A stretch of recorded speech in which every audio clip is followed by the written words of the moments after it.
سلام به همه عزیزانی که صدای من رو از کانال صدای صفحات میشنوند. رضوان حاتمی هستم و شما رو به شنیدن پادکستی از کتاب خوردم کن اثر طاهره مافی دعوت میکنم.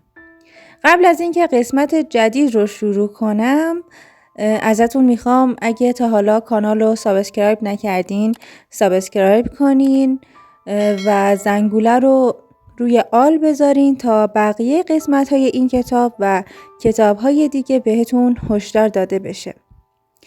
خیلی ممنون میشم اگه ویدیوها رو لایک کنین و نظرات ارزشمندتون رو برام کامنت کنین.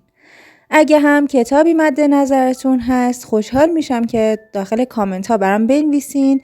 من حتما یادداشت میکنم و سعی میکنم در اسرع وقت به علاقه‌مندی هاتون جواب بدم و کتاب مورد علاقتون رو کاور کنم. بیشتر از این وقتتون رو نمیگیرم، بریم که با هم قسمت جدید رو شروع کنیم.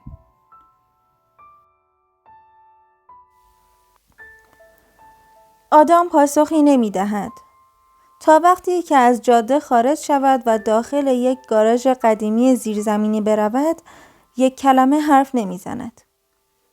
متوجه میشوم به جایی شهر مانند رسیده ایم. زیرزمینی و قیرگون است. تقریبا چیزی نمی بینم و دوباره حیرت می کنم آدم چطور می تواند هدایتش کند. نگاهم به صفحه روشن روی داشبورد می افتد و می فهمم تانک مجهز به سیستم دید در شب است. 100 البته که باید باشد. آدم موتور را خاموش می کند. صدای آهش را می شنوم. به زحمت می توانم سایه‌اش را تشخیص دهم. نجوا می کند جولیت و من آن موقع متوجه می شوم چقدر نزدیک است.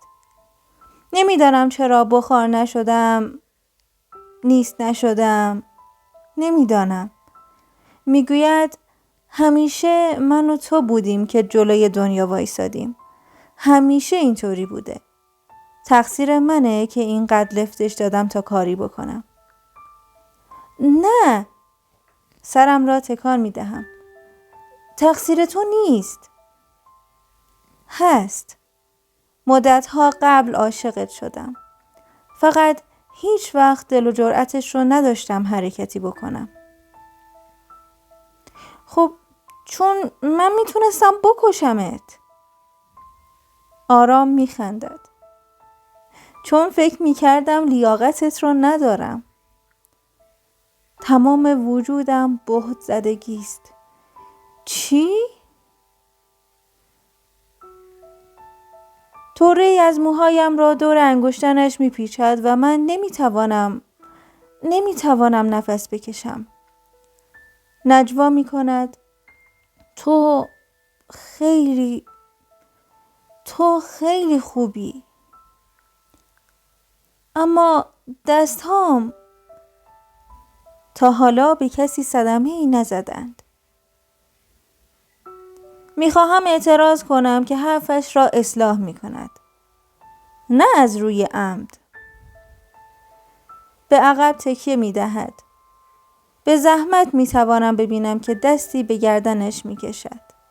پس از لحظه‌ای میگوید تو هیچ وقت مقابله به مثل نکردی.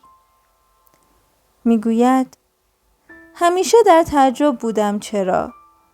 هیچ وقت داد نزدی یا عصبانی نشدی یا سعی نکردی به کسی حرفی بزنی. و میدانم دوباره هر دو به کلاس 3، 4، 5، 6، 7، 8 و 9 برگشته ایم. اما باید 1,000,000 کتاب خونده باشی. میدانم وقتی این حرف را میزند لبخند بر لب دارد. یک مکث.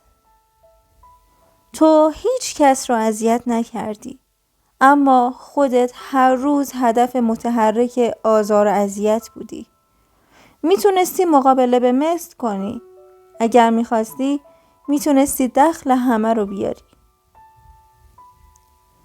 من دلم نمیخواد به کسی صدمه بزنم. صدایم آهسته تر از پچ پچ است. نمیتوانم تصویر آدم 8 ساله را از ذهنم بیرون کنم. روی زمین افتاده، در هم شکسته، رها شده، روی خاک گریه می کند. کارهایی که آدم‌ها برای به دست آوردن قدرت انجام خواهند داد. برای همین تو هیچ وقت اون چیزی که وارنر میخواد نمیشی. به نقطه‌ای در سیاهی چشم میدوزم. احتمالات ذهنم را آزار میدهند. چطور میتونی مطمئن باشی؟ چون هنوز نمیگی گور پدر دنیا. راستی رسیدیم. شاید بهتر باشه بریم داخل. امن‌تره. اما از جایش تکان نمیخورد. نمیفهمم دارد از چه حرف میزند. فقط سرم را به علامت تایید تکان میدهم. سرم روی گردنم تکان تکان میخورد تا اینکه یادم میآید او نمیتواند من را ببیند. فقط میگویم بله. جولیت؟ آدام؟ یکی میخورم و گردنم را به سرعت بالا میآورم. ترس، اضطراب. آدام جم نمیخورد. خشکش زده است. مطمئن نیستم دارد نفس میکشد. دور و بر را نگاه میکنم اما چهره‌ای پیدا نمیکنم تا با صدایی که اسمش را صدا زده تطبیق بدهم و وحشت به جانم میافتد. و قبل از اینکه دوباره آن صدا را بشنوم آدام سریع در را باز میکند و بیرون میپرد. آدام تویی؟ یک پسر بچه است. جیمز! صدای خفه برخورد به هم خوردن دو تن. دو صدای چنان شاد که نمیتواند خطرناک باشد. باورم نمیشه. واقعا خودتی؟ منظورم اینه. خب فکر کردم تو باشی. چون فکر کردم یک صدایی شنیدم و اولش به نظرم اومد هیچی نیست. اما بعد فکر کردم شاید بهتر باشه بیام سرکشی کنم تا مطمئن شم نکنه یه وقت تو باشی. مکس میکند. صبر کن ببینم. راستی اینجا چی کار میکنی؟ آدام خنده کوتاهی میکند. اومدم خونه دیگه. واقعاً؟ جیمز از خوشحالی جیغ میکشد. برای همیشه اومدی؟ آره. آهی میکشد. لعنتی، خیلی خوبه دوباره میبینمت. جیمز ناگهان آرام و ساکت میشود. میگوید دلم برات تنگ شده بود.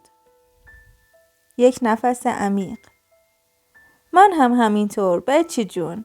من هم همینطور. هی راستی چیزی خوردی؟ بنی همین الان بسته غذام رو آورد. میتونم باهات تقسیم.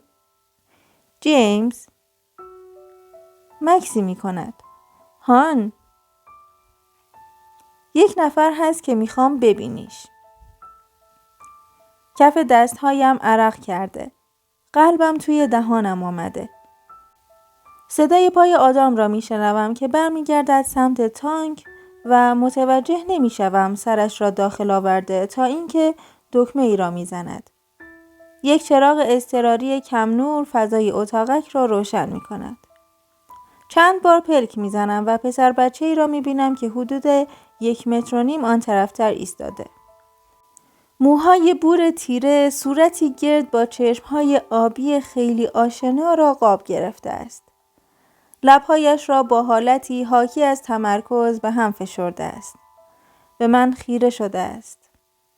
آدم در سمت من را باز می کند.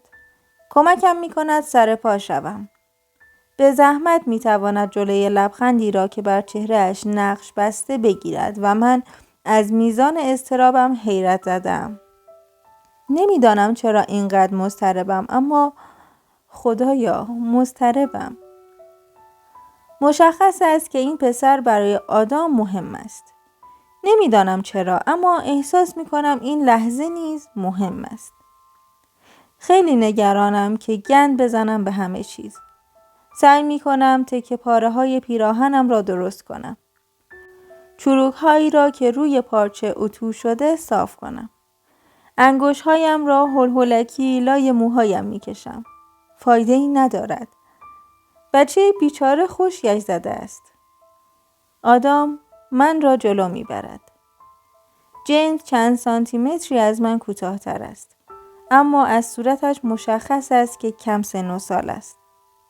صاف و بی‌خدشه.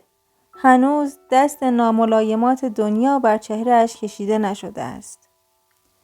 دلم می‌خواهد از زیبایی معصومیتش لذت ببرم. جیمز، این جولیته.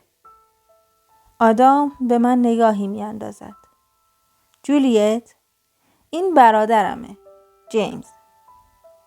برادرش؟ سعی می‌کنم حالت عصبیم را از خودم دور کنم. سعی می‌کنم به پسر بچه‌ای که توی صورتم دقیق شده لبخند بزنم. پسر بچه‌ای که دارد ژنده پاره هایم را برانداز می‌کند. چطور نمی‌دانستم که آدم یک برادر دارد؟ چطور هیچ وقت نفهمیده بودم؟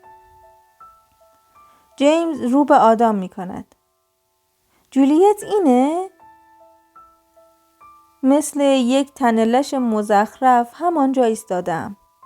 ادب و نزاکت را به کل فراموش می‌کنم. مگه می‌دونی من کیم؟ جیمز به سمتم می‌چرخد. اوه آره، آدم خیلی ازت حرف میزنه. سرخ میشوم و بی اختیار آدم را نگاه میکنم. آدم به زمین خیره شده است. گلویش را صاف میکند. بالاخره موفق میشوم بگویم از آشناییت واقعا خوشحالم. جیمز سرش را کج میکند. تو همیشه اینطوری لباس میپوشی؟ یکم دلم میخواهد بمیرم. هی بچه! آدم وسط حرف میدود. جولیت قرار مدت کوتاهی پیش ما بمونه. چرا نمیری مطمئن شی لباسی چیزی روی زمین پخش و پلا نباشه هان؟ جیمز هول میکند. بدون یک کلمه حرف دیگر مثل تیر توی تاریکی میدود. ثانیه های زیادی که حسابش از دستم در میرود سکوت برقرار میشود. از دور صدای چک چک مانندی می آید. نفس عمیقی می کشم. لبم را می گزم. سعی می کنم کلمات مناسب پیدا کنم. موفق نمی شوم. نمی دونستم برادر داری. آدم مکث می کند. اشکالی نداره که دارم. هممون باید یک جا باشیم و من هوری دلم می ریزد پایین. معلومه که هیچ اشکالی نداره. من فقط منظورم مطمئنی اشکالی نداره از نظر اون اگه من اینجا باشم؟ جیمز با صدای بلند اعلام می کند هیچ جا هیچ لباسی نیست و با قدم‌های منظم داخل روشنایی می آید. نمیدانم کجا غیبش زده بود و خانه کجاست. نگاه هم می کند. پس قرار پیش ما بمونی؟ آدم مداخله می کند. آره، قرار یه مدت رو با ما سر کنه. نگاه جیمز از من روی آدم می چرخد و دوباره برمی گردد سمت من. دستش را به طرفم دراز می کند. خب، خوبه که بالاخره دیدمت. رنگ از رخم می پرد. قلبم توی گوشهایم ضربان دارد. زانوهایم کم مانده تا شوند. نمی توانم از دست کوچکش که به طرفم دراز شده چشم بردارم. آدم با لحنی کمی تند می گوید جیمز. جیمز می زند زیر خنده. فقط داشتم شوخی می کردم. دستش را پایین می اندازد. چی؟ به زحمت میتوانم نفس بکشم. سرم گیج میرود و سردرگمم. جیمز هنوز دارد هر میخندد. میگوید نگران نباش. من بهت دست نمیزنم. آدام همه چی رو درباره قدرت‌های جادوییت گفته. چشمهایش را میچرخاند. آدام به اون چی گفتی؟ ببین شاید بهتر باشه بریم تو. آدام گلویش را کمی با صدا صاف میکند. من زود برم ساکا رو بردارم. آهسته سمت تانک میدود. به جیمز خیره میمانم. کنجکاویش را پنهان نمی کند. از من میپرسد چند سالته؟ 17. سرش را به علامت تایید تکان میدهد. آدم هم همین رو گفت. حالت تدافعی به خودم میگیرم. آدم از من دیگه چی گفته؟ گفت که تو هم پدر و مادر نداری. گفت که مثل مایی. قلبم قالب کره‌ای شد که توی یک روز گرم تابستانی بی‌محابا ذوب می شود. صدایم ملایم می شود. چند سالته؟ سال دیگه 11 سالم میشه. نیشخند میزنم. پس 10 سالته. دستهایش را به سینه میزند. اخم میکند. 2 سال دیگه 12 سالم میشه. فکر میکنم از همین الان عاشق این بچه شدم. چراغ اتاقک خاموش میشود و برای لحظه‌ای در تاریکی مطلق غرق میشویم. یک تلق آرام و نور مدور کمرنگی مسیر دیدمان را روشن میکند. آدام چرا قوه دارد؟ هی جیمز، چرا جلو نمیافتی راه رو نشون بدی؟ چشم قربان. سر میخورد و جلوی پاهای آدام میایستد. یک سلام نظامی بلند بالا میدهد و چنان سری میدود که هیچ جوری ممکن نیست دنبالش کنیم. بی اختیار لبخندی روی صورتم نقش میبندد. در حالی که داریم میرویم دست آدام توی دستم میلغزد. خوبی؟ انگشتانش را میفشارم. تو به برادر 10 سالت از قدرت‌های جادویی من گفتی؟ میخندد. من خیلی چیزا بهش میگم. آدام. هان. خونه تو اولین جایی نیست که وارنر میاد دنبالت بگرده؟ خطرناک نیست؟ امکانش بود، اما طبق سوابق ثبت شده اجتماعی من خونه ای ندارم. و برادرت؟ ممکن بود اولین هدف وارنر باشه. براش امن‌تر جایی باشه که بتونم ازش مراقبت کنم. وارنر میدونه که یک برادر دارم. فقط نمیدونه کجا. و تا وقتی که بفهمه که خواهد فهمید باید آماده بشیم. تا مبارزه کنیم؟ تا مقابله کنیم. آره. حتی در روشنایی ضعیف این مکان غریبه می توانم عزم و اراده‌ای که او را سر پا نگه داشته ببینم. چنان شادم می کند که می خواهم آواز بخوانم. چشمهایم را می بندم. خوبه. جیمز از دور داد می زند. چرا اینقدر طولش می دید؟ و راه می افتیم. پارکینگ زیر ساختمان اداری متروکه‌ای قرار دارد که توی سایه ها مدفون شده است. یک راه خروج اضطراری یک راست منتهی می شود به طبقه همکف. جیمز به قدری هیجان زده است که پله ها را بالا و پایین می پرد. چند تا پله را بالا می دود و دوباره برمی گردد تا غر بزند چرا ما سریع نمی آییم. آدام او را از پشت می گیرد و از زمین بلند می کند. می خندد. بچه میزنی گردنت رو میشکنی. جیمز اعتراض می کند اما از ته دل نیست. خیلی خوشحال است که برادرش برگشته است. احساسی دیرآشنا به قلبم چنگ می زند. احساس تلخ و شیرین آزاردهنده‌ای که نمی‌شناسمش. به طرز غریبی همزمان احساس گرما و کرختی می‌کنم. آدام رمز عبور را روی صفحه کلید کنار یک در فولادی عظیم وارد می‌کند. یک صدای تلق آرام، یک بوق کوتاه و دستگیره را می‌چرخاند. از آنچه داخل آنجا می‌بینم هاج و واج می‌مانم. یک اتاق نشیمن تمام و کمال است. دلباز و مجلل. یک قالیچه کلفت، مبل‌های نرم، یک کاناپه که کنار دیوار لم داده است. رنگ‌های سبز و قرمز و نارنجی، لامپ‌های حرارتی نور ملایمی را در فضای وسیع می‌پاشند. بیشتر از هر جای دیگری که تا به حال دیدم احساس خانه بودن را منتقل می‌کند. با خاطرات سرد و مغموم دوران کودکیم اصلاً قابل مقایسه نیست. چنان ناگهانی احساس امنیت می‌کنم که می‌ترسم.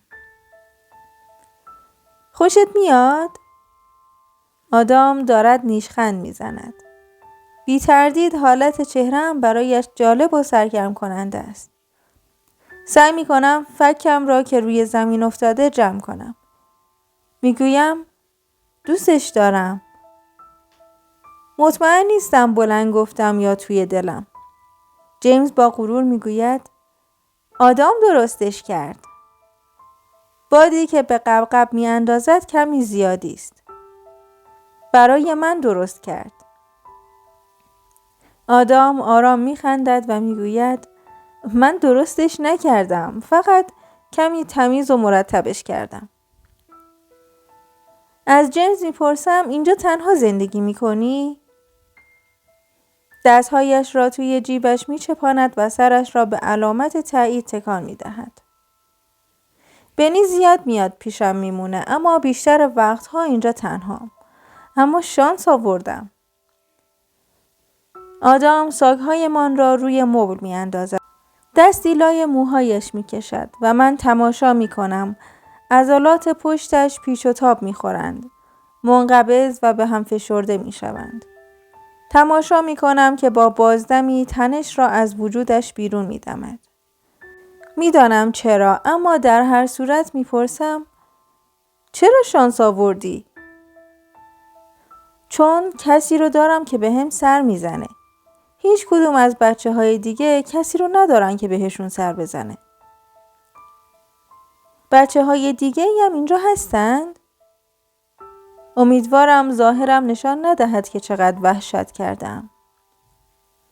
جیمز طوری تون سرش را به علامت تایید تکان می‌دهد که روی گردنش لق می‌زند.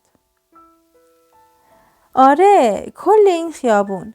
همه بچه‌ها اینجا هستند. اما من تنها کسیم که واسه خودم اتاق دارم. به اطراف اشاره می‌کند. اینجا همش مال منه چون آدم برام گرفت. اما بقیه باید توی اتاقهای شریکی باشن.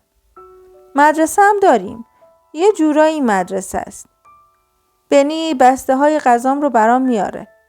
آدم میگه میتونم با بقیه بچه‌ها بازی کنم اما نمیتونم بیارمشون داخل. شانه هایش را بالا میاندازد. اشکالی نداره. حقیقت کلامش مانند زهر توی دلم پخش می شود. خیابانی مختص بچه‌های یتیم. از خودم میپرسم پدر و مادرشان چطور مردند؟ زیاد فکرم را مشغول نمی کنم. اتاق را از نظر می گذرانم و یک یخچال کوچک و یک مایکروویو کوچک که رویش قرار گرفته توجه هم را جلب می کند. هر دو در یک گوشه جای گرفتند. چند قفسه می بینم که کناری گذاشته شده است. آدم تا جایی که می توانسته اسباب و وسایل آورده. انواع غذاهای کنسروی و اقلام فاسد نشدنی. هر دویمان وسایل حمام و چند دست لباس با خودمان آورده ایم. به حد کافی وسایل آورده ایم که لااقل مدت کوتاهی دوام بیاوریم. جیمز یک بسته آلومینیوم پیچ را از یخچال بیرون می آورد و توی مایکروویو می گذارد. صبر کن جیمز، نکن. سعی میکنم جلویش را بگیرم. چشمهایش از تعجب گرد شده. خشکش زده است. چیه؟ ورق آلومینیوم. نمیتونی. نباید فلز رو توی مایکروویو بذاری. مایکروویو چیه؟ آنقدر پلک میزنم که اتاق دور سرم میچرخد. چی؟ در ظرف آلومینیومی را کنار میزند و یک مربع کوچک نمایان میشود. شبیه یک مکعب عصاره گوشت است. به مکعب اشاره میکند و بعد سرش را سمت مایکروویو تکان میدهد. مشکلی نداره. من همیشه این رو توی اتومات میذارم. هیچ اتفاقی نمیافته. ترکیب مولکولی غذات رو میگیره و چند برابرش میکنه. آدام کنارم ایستاده است. به ارزش غذایش چیزی اضافه نمیکنه، اما باعث میشه مدت بیشتری احساس سیری کنی. جیمز در همان حال که دارد آن را توی دستگاه میگذارد نیشخند میزند و میگوید و ارزونه. هاج و واج میمانم چقدر همه چیز عوض شده است. مردم به قدری درمانده شدند که غذا جعل میکنند. آنقدر سوال دارم که کم مانده بترکم. آدام شانه ام را با ملایمت می فشارد. نجوا می کند. بعداً حرف می زنیم. قول می دم. اما من دایره المعارفی هستم با کلی صفحه خالی. جیمز روی پاهای آدام خوابش می برد. وقتی غذایش را تمام کرد یک ریز حرف زد و از به اصطلاح مدرسه اش و به اصطلاح دوستانش برایم گفت. و از بنی، خانم مسنی که از او مراقبت میکند، چون فکر میکنم آدم رو بیشتر از من دوست داره، اما گاهی یواشکی برام شکر میاره، پس خوبه. همه مشمول ساعت منع عبور و مرور هستند. غیر از سربازها هیچ کس اجازه ندارد بعد از غروب بیرون باشد. تمام سربازها مسلح هستند و دستور دارند در صورت صلاح دید شلیک کنند. جیمز گفت بعضی ها غذا و وسایل بیشتری گیرشون میاد. اما به این دلیل است که مردم بر مبنای آنچه میتوانند برای سازمان احیا انجام دهند طبقه بندی میشوند. نه بر مبنای اینکه انسان هستند و حق انسانیشان است که از گرسنگی نمیرند. با هر کلمه‌ای که گفت قلبم کمی بیشتر ترک خورد. از نظر تو اشکالی نداره من زیاد حرف میزنم؟ هان؟ لبش را گزید و توی صورتم دقیق شد. نه، هیچ اشکالی نداره. همه میگن خیلی حرف میزنم. شانه‌هایش را بالا انداخت. اما خب چیکار کنم وقتی این همه حرف دارم؟ هی، در این مورد آدام میان حرفش دوید. به هیچ کس نمیگی ما اینجاییم، باشه؟ دهان جیمز باز ماند. چند بار پلک زد. به برادرش زل زد. حتی به بنی؟ آدام گفت هیچ کس. لحظه‌ای بسیار کوتاه توی چشمهایش چیزی شبیه برق نصف و نیمه‌ای دیدم. کودک 10 ساله‌ای که بی برو برگرد قابل اعتماد است. دوباره و دوباره سرش را به علامت تایید تکان داد. باشه شما هیچ وقت اینجا نبودید. آدام طره‌های موی رها شده روی پیشانی جیمز را کنار می‌زند. به چهره برادرش که خوابیده نگاه می‌کند. انگار سعی دارد تک تک حرکات قلمو روی یک نقاشی رنگ و روغن را به خاطر بسپارد. به او که حتی به جیمز چشم دوخته چشم می‌دوزم. نمیدانم آیا میداند قلبم توی دستش است؟ نفسی لرزان میکشم. آدام سرش را بلند میکند و من سرم را پایین میاندازم و هر دو به دلایلی متفاوت خجالت زده ایم. پچ پچ میکند. احتمالاً خودم باید بذارمش توی رخت خواب. اما از جایش تکان نمیخورد. جیمز غرق خواب شیرین است. میپرسم آخرین بار کی دیده بودیش؟ مراقبم صدایم بالا نرود. حدود 6 ماه پیش. اما تلفنی باهاش زیاد حرف زدم. لبخند کوتاهی میزند. از تو خیلی حرف زدم. سرخ میشوم. انگشت‌هایم را میشمارم تا مطمئن شوم همه‌شان سر جایشان هستند. وارنر تماسات رو کنترل و شنود نمی‌کرد؟ چرا؟ اما بنی یک خط غیر قابل ردیابی داره و من همیشه حواسم بود در حد گزارش رسمی نگهش دارم. در هر صورت جیمز خیلی وقت در موردت میدونه. واقعاً؟ از این اضطرارم برای دانستن متنفرم، اما نمیتوانم جلوی خودم را بگیرم. با کلافگی سردرگمم. نگاهش را بلند می کند. نگاهش را بر می گیرد. نگاهش در نگاهم قفل می شود. آهی می کشد. جولیت، از روزی که رفتی دنبالت می گشتم. مژه هایم توی ابروهایم می لغزد. فکم توی دامنم می افتد. به آرامی می گوید نگرانت بودم. نمیدونستم میخوان باهات چی کار کنند. چرا؟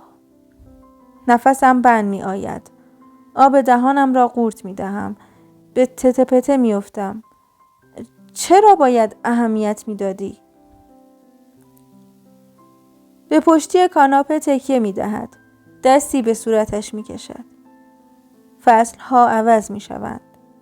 ستاره ها منفجر می شوند. یک نفر دارد روی ماه را می رود. می دونی هنوز اولین روزی رو که اومدی مدرسه یادم میاد؟ خنده‌ای ملایم و اندوهگین می کند. شاید خیلی کم سن و سال بودم. شاید چیزی از دنیا نمی دونستم. اما یک چیزی در تو بود که بلافاصله جذبش شدم. انگار فقط دلم میخواست نزدیکت باشم. انگار تو تمام خوبی هایی رو داشتی که من هیچ وقت تو زندگیم ندیده بودم. شیرینی که توی خونمون ازش خبری نبود. فقط دلم میخواست تو حرف بزنی و من بشنوم. دلم میخواست من رو ببینی. به هم لبخند بزنی. هر روز به خودم قول میدادم بیام باهات حرف بزنم. دلم میخواست بشناسمت. اما هر روز همون ترسوی دیروز بودم. و یک روز غیبت زد. شایعه ها رو شنیدم اما حقیقت رو میدونستم. میدونستم تو هیچ وقت به هیچ کس صدمه نمیزنی. سرش را پایین میاندازد. زمین دهان باز میکند و من در آن فرو میروم. در نهایت آهسته میگوید احمقانه است فکر کنی من اینقدر اهمیت میدادم بدون اینکه حتی باهات حرف زده باشم. مکث میکند. اما نمیتونستم بهت فکر نکنم. نمیتونستم از خودم نپرسم کجا رفتی؟ چی به سرت اومد؟ میترسیدم هیچ وقت جلوشون در نیار و مقابله نکنی. سکوتش آنقدر طولانی می شود که دلم می خواهد زبانم را گاز بگیرم. نجوا می کند. باید پیدات می کردم. از همه جا پرسجو کردم و هیچ کس جوابی نداشت. دنیا داشت از هم می پاشید. اوضاع داشت بدتر می شد و نمی دونستم چی کار کنم. باید از جیمز مراقبت می کردم و باید یک راهی برای گذران زندگی پیدا می کردم. و نمیدونستم سرباز شدن کمکی میکنه یا نه. اما هیچ وقت فراموشت نکردم. همیشه امیدوار بودم. صدایش میلرزد. که یک روزی دوباره ببینمت. زبانم بند آمده است. جیبهایم پر از حروفی است که نمیتوانم کنار هم ردیفشان کنم و به قدری مستعسلم چیزی بگویم که هیچ نمیگویم و قلبم کم مانده از سینه‌ام بیرون بپرد. جولیت، تو پیدام کردی. 3 هجا، یک زمزمه حاکی از بهت زدگی. تو ناراحت شدی؟ نگاهم را بلند می کنم و برای اولین بار متوجه می شوم که مضطرب است. نگران. مردد به قضایای افشا شده چه واکنشی نشان می دهم؟ نمیدانم بخندم یا گریه کنم. دلم می خواهد با صدای ضربان قلبش که در فضا پخش شده بخوابم. دلم می خواهد بدانم زنده و سر حال است. نفس می کشد. بدانم همیشه عاقل و تندرست و نیرومند است. تو تنها کسی هستی که تا به حال برام مهم بوده. چشمهایم پر از اشک می شوند و پلک می زنم تا نچکند و در گلویم سوزشی حس می کنم و همه چیز برایم دردناک است. سنگینی تمام روز رویم می افتد. بیم آن می رود که استخوان‌هایم را خرد کند. دلم می خواهد داد بزنم. از خوشحالی، از رنج، از سرخوشی و از نبود عدالت. دلم می خواهد دل تنها کسی را که تا به حال یک سر سوزن به من اهمیت داده به دست آورم. زمزمه می کنم دوستت دارم. خیلی بیشتر از اونی که بتونی بفهمی. چشمهایش یک لحظه شبانگاهی مملو از خاطرات است. تنها پنجره هایی که رو به دنیای من باز می شوند. فکش منقبض شده است. دهانش به هم فشرده است. نگاهش را بلند می کند و سعی می کند گلویش را صاف کند. و می دانم نیاز به زمان دارد تا خودش را جمع جور کند. به او می گویم شاید بهتر باشد جیمز را ببرد توی رخت خوابش بگذارد. سرش را به علامت تایید تکان می دهد. برادرش را بغل می کند. بلند می شود و جیمز را به انباری کوچکی که اتاق خوابش شده می برد. تماشایش می کنم که با تنها خویشاوندی که برایش باقی مانده می رود و می دانم چرا به خدمت نظام در آمده بود. می دانم چرا عذاب کتکخور وارنر بودن را به جان خریده بود. می دانم چرا با حقیقت هولناک جنگ کنار آمده بود. چرا اینقدر مشتاق فرار بود. اینقدر آماده بود تا هر چه زودتر فرار کند. چرا اینقدر مصمم بود تا مقابله و مبارزه کند. دلیل مبارزه او بسیار فراتر از بقای خودش است. چرا یک نگاهی به اون زخم‌ها و بریدگی‌ها نندازم؟ آدام مقابل در اتاق جیمز ایستاده است. دستهایش را توی جیب‌هایش کرده. تیشرت چسبان قرمز تیره‌ای بر تن دارد. بازوهایش خوش‌تراشند و با خالکوبی‌هایی که حالا برایم آشناست ماهرانه نقاشی شدند. متوجه نگاه خیره‌ام می‌شود. می‌گوید واقعاً چاره‌ای نداشتم. نوارهای متوالی سیاه رنگی را که روی ساعدهایش نقش بسته برانداز می‌کند. باید زندگیمون رو می‌گذروندیم. این تنها شغلی بود که گیرم اومد. از سوی دیگر اتاق سمتش می‌روم. روی نقش و نگارهای پوستش دست می‌کشم. سرم را به علامت تایید تکان می‌دهم. می‌فهمم. تقریباً می‌خندد. بیشتر لبخند است. سرش را فقط 1 میلیمتر تکان می‌دهد. چیه؟ دستم را سریع پس می‌کشم. هیچی. نیشخند می‌زند. فقط مدام یادم میاد تو واقعاً اینجایی، توی خونه من. گرما از گردنم بالا می دود و در حالی که قلموی آغشته به رنگ قرمز در دست دارم از بالای نردبانی به زمین می افتم. تعریف و تمجید از آن دست چیزهایی نیست که بلد باشم چطور هضم کنم. لبم را می گزم. کجا خالکوبی کردی؟ اینا رو میگی؟